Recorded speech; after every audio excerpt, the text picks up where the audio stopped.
राजस्थान की राजनीति में जिन्हें दुनिया बाबा के नाम से जानती है, जो जनता के हक के लिए सड़कों पर उतरने से कभी पीछे नहीं हटते, वही क्रोड़ीलाल मीणा इन दिनों बिल्कुल नए अवतार में नजर आ रहे हैं। सफेद बाल, खादी का कुर्ता और अब चेहरे पर ताव देती घनी मूछें। सोशल मीडिया से लेकर सियासी गलियारों तक हर कोई बस यही पूछ रहा है कि आखिर क्रोड़ीलाल मीणा ने अचानक मूछें क्यों रख ली। क्या यह सिर्फ एक स्टाइल स्टेटमेंट है या इसके पीछे कोई गहरा सियासी संदेश। खुद मीणा ने इस राज से पर्दा उठा लिया और उनका जवाब उनके अंदाज की तरह ही बेहद देसी और मजेदार है। अक्सर लोग फैशन के लिए लुक बदलते हैं, लेकिन क्रोड़ी बाबा ने इसके पीछे एक सामाजिक कारण बताया। उन्होंने कहा कि जब वे ग्रामीण इलाकों के दौरे पर जाते हैं तो वहां अक्सर लोग छोटी छोटी बातों को अपनी प्रतिष्ठा यानी मूछ का सवाल बना लेते हैं।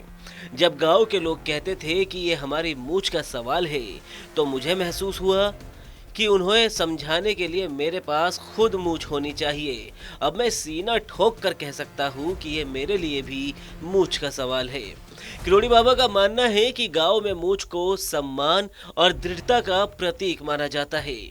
अब अपने इस नए लुक के साथ वे ग्रामीणों की भाषा और उन्हीं के अंदाज में बात कर पा रहे हैं। ये बदलाव दिखाता है कि एक नेता अपनी जनता की नब्ज पहचानने के लिए किस हद तक जमीन से जुड़ सकता है। लंबे समय तक बिना मूछ के रहने वाले क्रोड़ीलाल का ये मेकओवर उनके समर्थकों को भी खूब पसंद आ रहा है। जयपुर स्थित उनके आवास पर जब कर्मचारी अपनी मांगों को लेकर पहुंचे तो वहां भी उनके इस नए अंदाज ने सबका ध्यान खींचा। सियासत में प्रतीक का बड़ा महत्व होता है। क्रोड़ीलाल मीणा की ये मूछें महज चेहरे का हिस्सा नहीं, बल्कि जनता के साथ उनके संवाद का एक नया जरिया बन गई है। अब देखना होगा कि मूछ के इस सवाल के साथ बाबा आने वाले दिनों में राजस्थान की राजनीति में और क्या नए रंग दिखाते हैं। तो आपको बाबा का ये नया लुक कैसा लगा? क्या आपको लगता है कि राजनीति में ऐसे बदलाव जनता से जुड़ने में मदद करते हैं? आप अपनी राय कमेंट सेक्शन में ज़रूर बताएं और राजस्थान की ऐसी ही दिलचस्प खबरों के लिए देखते रहिए TV9 राजस्थान।